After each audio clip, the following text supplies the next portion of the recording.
So the next thing we're going to do here is get some of those grumpy, tight low back muscles. In order to do that, I'm going to use my tennis ball, and I'm going to elevate my feet on my couch or my chair or whatever item it is that you're using. And this allows me to tuck my pelvis to the ground. So you'll notice I can't, even if I wanted to, I couldn't fit my hand underneath my low back.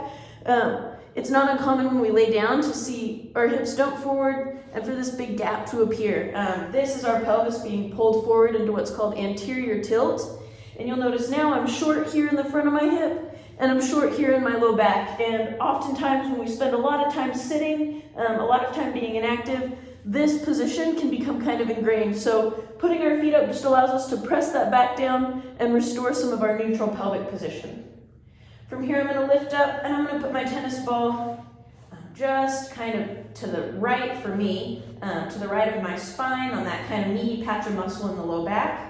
I'm just going to roll side to side on it a little bit, tuck my hips up. I can roll over with my pelvis and put a little more pressure or a little less pressure depending on how much of my legs I'm allowing to lift. And then we can roll it up a little bit higher.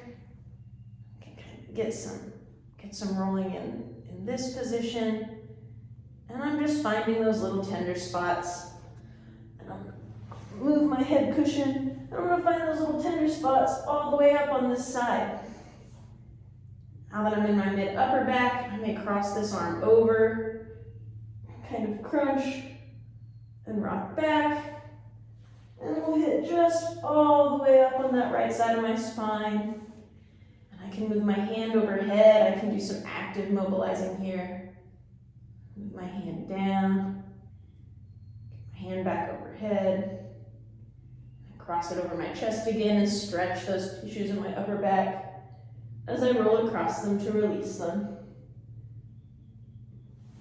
And then we repeat that on the other side. So picking our hip up, getting some of that meaty low back muscle, tucking our hips down and just letting our natural body weight apply the weight to the ball. I can roll back and forth and see if I have any tender spots in my low back on that side. You can move up a little bit. I can see if I have any tender spots here. And then likewise, all the way up. And I can move that hand up overhead, cross my arms over my torso, and rotate on it, and then we'll come to rest.